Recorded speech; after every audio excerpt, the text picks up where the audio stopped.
Hola, buenas. Mi nombre es Diego Silva Ordóñez. Estoy en la carrera de Ingeniería Industrial en el campus Mexicali.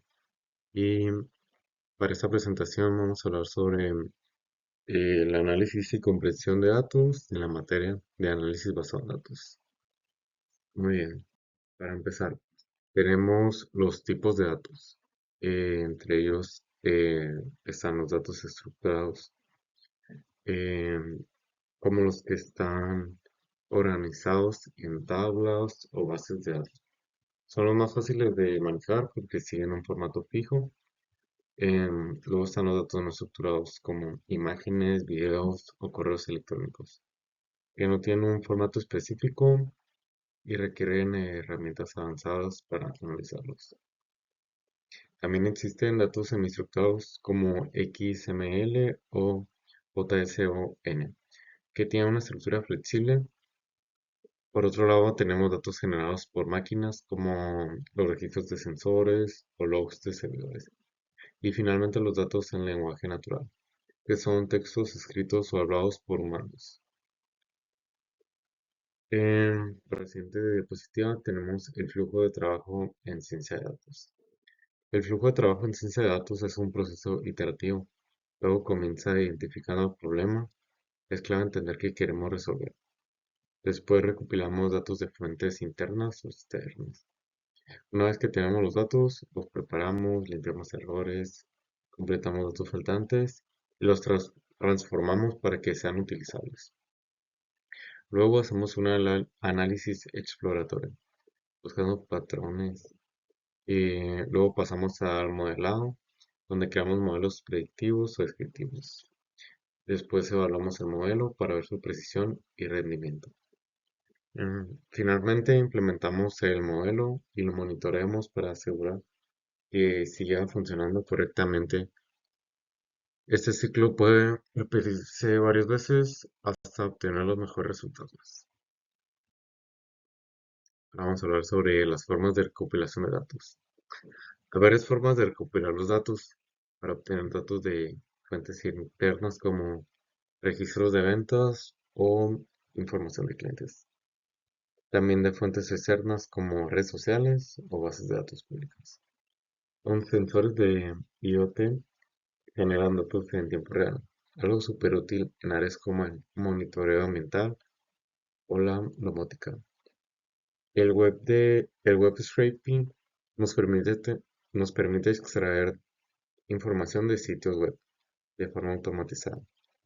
Y tenemos las encuestas y cuestionarios donde los usuarios nos brindan datos de primera mano. Ahora vamos a hablar sobre los formatos de datos. Los datos vienen en muchos formatos. Podemos tener archivos de texto como SSV o JSON, que son muy comunes en análisis de datos. También utilizamos bases de datos relacionales como MySQL o PostgreSQL, ideales para datos estructurados.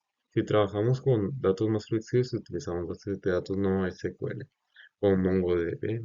Además, no debemos olvidar los archivos multimedia, como imágenes, audios y videos.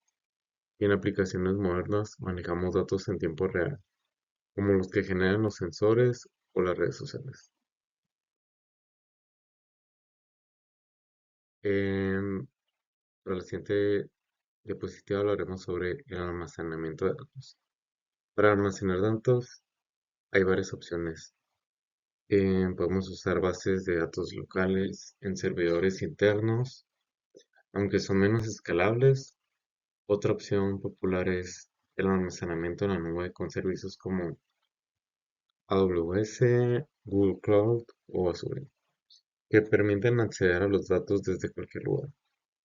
Los almacenes de datos Data Warehouse son ideales para análisis históricos, mientras que los lagos de datos Data Lakes almacenan datos en bruto, tanto estructurados como no estructurados.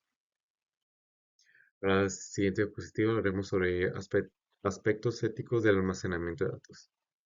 Es crucial hablar de los aspectos éticos. Primero, la privacidad. Debemos proteger los datos personales. Luego, el consentimiento informado.